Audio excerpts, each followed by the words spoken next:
Moving on, we are a week and a half into the new year and already well over 114,000 Israelis testing positive for coronavirus.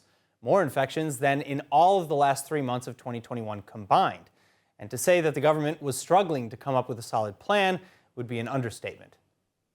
Yet another 10,000 Israelis confirmed infected with COVID-19 overnight on Sunday, the contagion rate at 12.8%. Over 1.5 million Israelis infected since the start of the pandemic, and the numbers just keep on ballooning. Health experts predicting upwards of 200,000 daily infections by the end of the month, and the January tallies already smashing past nearly every grim record set during this plague.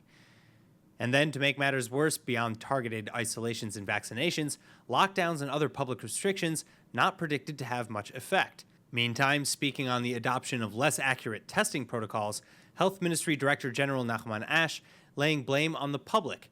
Ash saying that, quote, "The problem is when an infected person, usually a younger person who's less likely to develop serious illness, thinks they're suffering from a mild cold and fails to quarantine."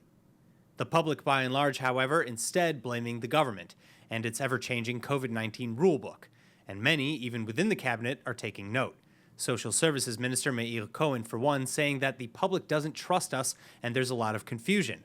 And Economy Minister Orna Barbivai adding that we aren't clear on our orders and the public demands clarifications. Quote, "The current public sentiment is that the government has given up the battle against the pandemic," end quote. But the internal conflict and rule changes still far from over. Prime Minister Bennett acknowledging the burnout but asking for more patience nonetheless. המצב לא קל, אני מודע לזה. בכל העולם יש היקפי מאומתים שלא היו כמותם. העולם כולו במצב מורכב וכאוטי. בארצות הברית לבדה יש כמעט 1,000,000 מאומתים חדשים ביום. אנחנו נדע להמשיך למצוא את האיזון בין כלכלה מתפקדת, משק מתפקד, לבין ניהול המשבר. הגל הזה לא יימשך לנצח. אנחנו נעבור כמה שבועות קשים, אבל אנחנו נעבור את זה בעזרת השם ביחד.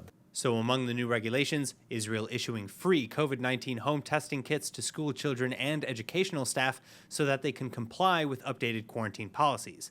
And the Green Pass requirements for malls has been scrapped in favor of the strict purple ribbon outline for business operators. ILTV Plus, your news from Israel and more 24/7. Start your free trial today. Subscribe at iltv.tv and watch from any device.